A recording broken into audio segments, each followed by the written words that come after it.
Hello students, good morning. Today we are going to discuss about the excretory system. तो मैं आप सबको बता दूं, इससे पहले हमने डाइजेस्टिव सिस्टम पढ़ लिया है, रेस्पिरेटरी सिस्टम पढ़ लिया है, साइंस के और भी टॉपिक्स हम कवर कर चुके हैं। लेकिन ये एक डेमो क्लास आज मैं बना के अपने चैनल पे डाल रहा हूं ताकि हमारे अखनूर या अखनूर एरिया के आसपास के बच्चे जो भी जेकेएसएसबी की तैयारी कर रहे हैं, कोई भी एग्जाम की, या जेकेपी कांस्टेबल, आपको पता है वैकेंसीज आउट होने वाली है, स्पेशली बच्चे इसी चीज की मांग कर रहे हैं कि जेकेपी कांस्टेबल की क्लासेस चाहिए। तो ये आज एक क्लास मैं ऑनलाइन आपके लिए बना रहा हूं ताकि आपको डेमो पता चल सके। ऐसे तो हमारी ऑफलाइन क्लासेस चल रही हैं स्काईलाइन ट्यूटोरियल अखनूर में। स्काईलाइन ट्यूटोरियल अखनूर हमारा है back side of court complex and Dudhadhari मंदिर। वहां आके आप हमारी ऑफलाइन क्लासेस ज्वाइन कर सकते हैं। तो चलो आज एक्सक्रीटरी सिस्टम पढ़ते हैं। सबसे पहले एक्सक्रीटरी सिस्टम का मतलब क्या है?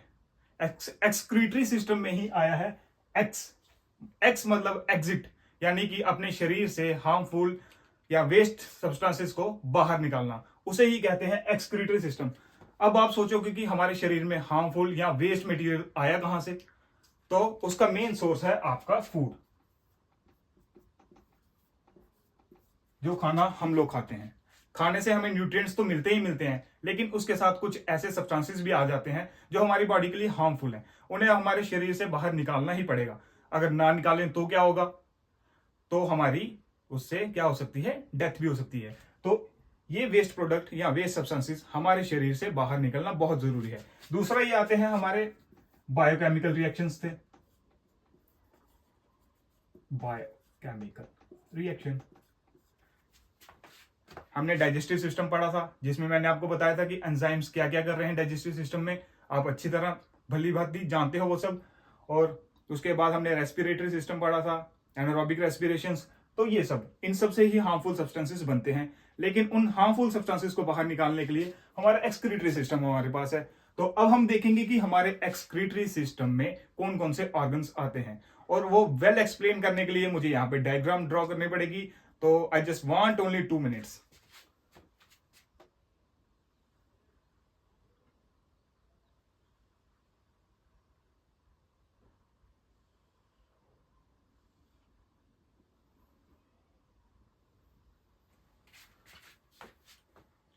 तो स्टूडेंट्स, अब हमारी डायग्राम बनकर बिल्कुल तैयार है, देख सकते हो आप सामने। आई होप कि आपको अच्छे से दिख रही होगी।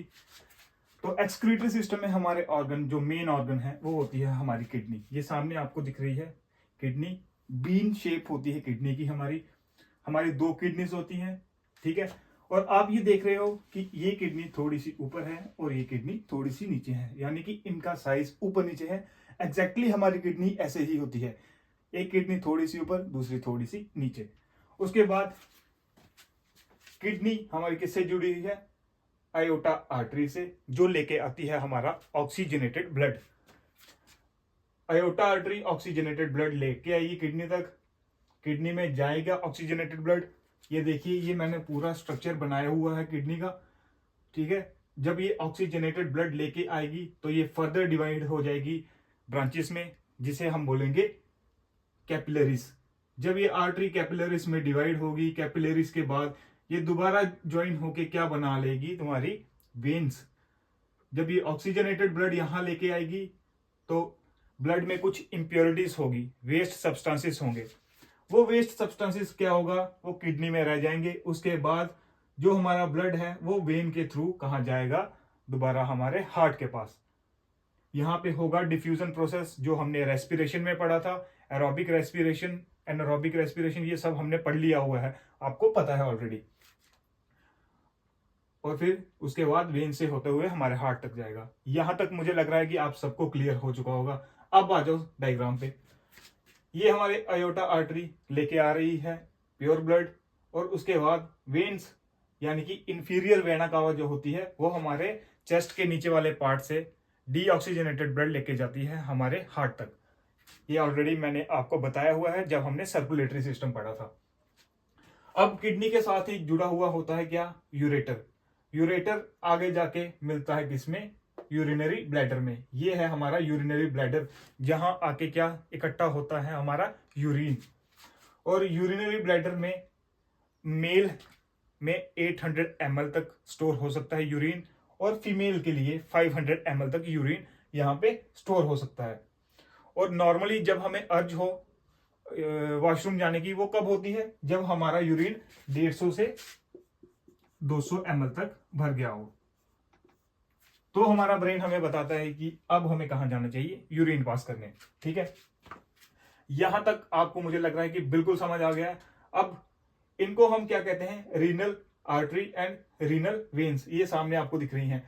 हमारी एओर्टा आर्टरी आके फर्दर डिवाइड हो जाती है रीनल आर्टरी में, और यही छोटी छोटी आर्टरियां फैल गई होती है, ब्रांचेस बन गई होती है इसकी। उसी तरह रीनल वेन के भी ब्रांचेस बन जाएंगी, और हमारी यूरेटर जो ये आप देख रहे हो सामने, इसकी भी छोटी छोटी ब्रांचेस हो जाएंगी। ये मैंने यहाँ पे एक अलग सा स्ट्रक्चर ड्रॉ किया हुआ है हमारी किडनी का। ठीक है, ये देखो, ये छोटी छोटी ब्रांचेस में जो आप ब्लू कलर से देख रहे हो, ये हमारी वेन्स है, फर्दर ब्रांचेस में डिवाइड हो गई हैं। और ये जो रेड कलर की आप देख रहे हो, ये हमारी आर्टरीज है जो फर्दर ब्रांचेस में डिवाइड हुई हैं। और इन्हीं के साथ साथ हमारा क्या है? यूरेटर्स। ये देखो फर्दर ब्रांचेस में डिवाइड हुआ है, ये ब्लैक कलर से आपको दिख रहा होगा। और किडनी का यूनिट क्या है? किडनी का यूनिट है नेफ्रॉन, यानी कि नेफ्रॉन सेल से ही मिलकर हमारी किडनी बनी हुई है। अब होता क्या है, जब आयोटा आर्टरी क्या लेके आती है? हमारा ऑक्सीजनेटेड ब्लड लेके आती है। ऑक्सीजनेटेड ब्लड के साथ मैंने आपको बताया क्या लेके आएगी? कुछ वेस्ट सब्सटेंसेस, जैसे कि यूरिया हो गया, यूरिक एसिड हो गया, जिसका हमारी बॉडी से निकलना बड़ा जरूरी है। अगर निकलेगा नहीं तो मैंने आपको ऑलरेडी बताया है कि इंसान की डेथ भी हो सकती है। और इसी से हमारा क्या बना रहता है? एसिड बेस का बैलेंस बना रहता है बॉडी में, और हमारा वाटर कितने अमाउंट में हमारे शरीर को चाहिए उसका बैलेंस भी बना रहता है। तो अब आ जाओ सीधे यहाँ पे, ये मैंने बनाया हुआ है। यहाँ पे आर्टरीज फर्दर डिवाइड होगी कैपिलरीज में, और कैपिलरीज फिर फर्दर ज्वाइन हो जाएगी और बनाएगी तुम्हारी वेन्स। अब होगा क्या? जब ये ब्लड लेके आएगा तो ये ब्लड हमारी आर्टरीज यहां तक पहुंचाएंगी, ये नेफ्रॉन के पास। नेफ्रॉन में क्या होगा? यहाँ पे ऑक्सीजनेटेड ब्लड से ऑक्सीजन निकलेगी, और वेस्ट प्रोडक्ट जो भी हमारे ब्लड में है वो निकल के हमारी किडनीज में आ जाएगा। और किडनी के यहाँ पे नेफ्रॉन लगा हुआ है। नेफ्रॉन क्या करेगा? नेफ्रॉन के साथ ही हमारी जुड़ी हुई है ब्रांचेस किसकी? यूरेटर की। यूरेटर की ब्रांचेस ये ब्लैक कलर की आपको दिख रही है, फर्दर डिवाइड हुए हैं। हर एक के साथ आपको यूरेटर की ब्रांच दिखेगी। अब जो वेस्ट प्रोडक्ट होता है वो यहीं पे रह जाता है, और वो वेस्ट प्रोडक्ट इन्हीं यूरेटर के थ्रू हमारे कहां पे आ जाता है? यूरिनरी ब्लैडर में। मैंने ऑलरेडी आपको बता दिया, मेल्स में 800 ml स्टोर होगा, फीमेल्स में 500 ml स्टोर होगा। और अब ये नेफ्रॉन का मैंने यहाँ पे अलग सा स्ट्रक्चर भी बनाया ताकि आपको पता चले। ये जो सी लाइक स्ट्रक्चर है इसको हम बोलेंगे बोमन कैप्सूल्स। ठीक है, यहां से भी आर्टरी आ रही होती है, यहां से आर्टरी आती है, फिर इसमें एक्सचेंज होता है आ जाके, फिर वो जाके हमारे कहा मिल जाता है? यूरिनरी डक्ट के साथ। यहां पे होता है हमारा यूरिनरी डक्ट। यहां तक आप सबको क्लियर है? अगर हमारा एक्सक्रीटरी सिस्टम ही फंक्शन ना करे तो क्या होगा? इंसान की डेथ होगी, इससे ज्यादा कुछ और होगा ही नहीं। जब डेथ ही होगी तो पीछे बचेगा ही क्या? इसीलिए एक्सक्रीटरी सिस्टम होना बड़ा जरूरी है। हमने स्टार्टिंग में पढ़ा कि वेस्ट प्रोडक्ट आ कहां से रहा है? फूड से आ रहा है, बायोकेमिकल रिएक्शन जो हमारे शरीर से हो रही है वहां से आ रहा है। और मैं आपको बता दूं कि हमारी किडनी 125 ml ब्लड पर मिनट क्या कर रहे हैं? इसको प्यूरिफाई कर रहा है।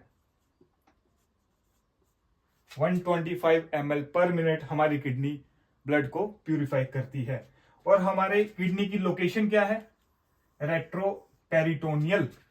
रेट्रोपेरिटोनियल बोले तो ये हमारा है एब्डोमेन, ये हमारा है बैक एब्डोमेन, यानी कि हमारे बैक में हमारे 11th और 12th रिब जो है उस साइड हमारे बैक में होती है किडनी। ठीक है, और किडनी का वेट होता है 170 ग्राम।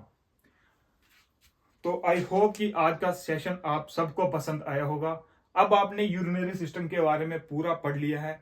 अगर अब आपको लगता है कि आपको क्लासेस ज्वाइन करनी चाहिए तो ऑफलाइन क्लासेस आके ज्वाइन कर ले, ताकि आपका आने वाला एग्जाम आप पास करो और वर्दी लगा लो। तो इसी के साथ आज का सेशन हम यहीं करेंगे complete. Till then, bye bye, take care.